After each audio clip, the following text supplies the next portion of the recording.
Waking up in the middle of the night and struggling to fall back asleep is a common issue, but according to Dr. Michael Breus, the sleep doctor, it's actually a normal part of human biology.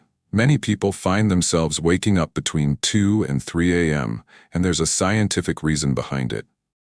As we fall asleep, our core body temperature gradually drops, signaling the release of melatonin, the hormone that helps us sleep. However, at a certain point in the night, that temperature starts rising again, leading to a lighter stage of sleep. This is why so many people naturally wake up at this time. The real challenge isn't waking up, it's figuring out how to fall back asleep without stress or frustration. One of the biggest mistakes people make is checking the clock. It's an instinct, but the moment you see the time, your brain starts calculating how much sleep you have left. This mental math can create unnecessary stress, making it even harder to relax. Instead of forcing sleep, which rarely works, the goal should be to remain calm and let your body return to sleep naturally. Sleep, as Dr. Breus puts it, is like love. The more you chase it, the more it seems to slip away. If you wake up, the first thing to remember is that rest, even without full sleep, is still beneficial.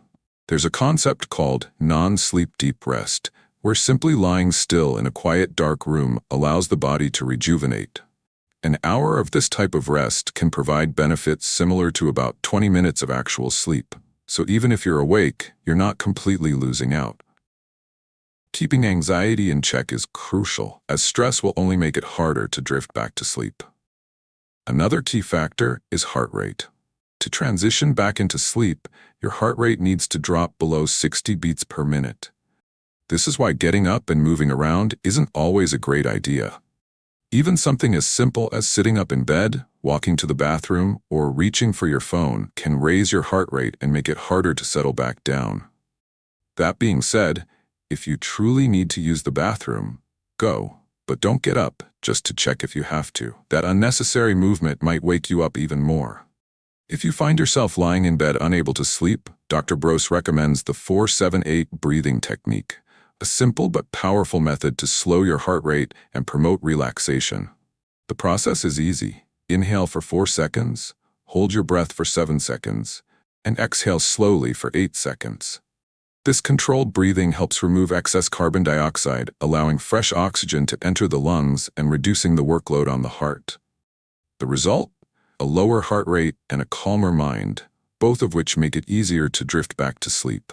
Some people worry that if they don't fall asleep quickly after trying this, they're doomed to a sleepless night. But Dr. Breus reassures that even if it takes a few cycles, it's okay. The key is to avoid frustration. If you lie there peacefully and allow your body to relax, you're still getting some level of rest. He also warns against certain habits that might seem helpful, but actually make the situation worse.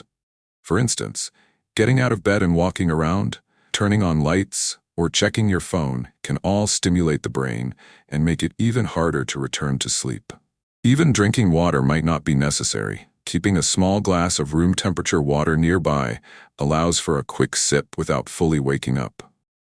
In the end, the goal isn't to force sleep, but to create the right conditions for it to return naturally. If you stay calm, keep your heart rate low, and avoid unnecessary stimulation, your body will eventually do what it's designed to do, fall back asleep. And if you ever have a rough night, remember, missing some sleep every now and then won't ruin your health. Learning to manage these wake-ups with the right techniques will help you rest better and wake up feeling more refreshed.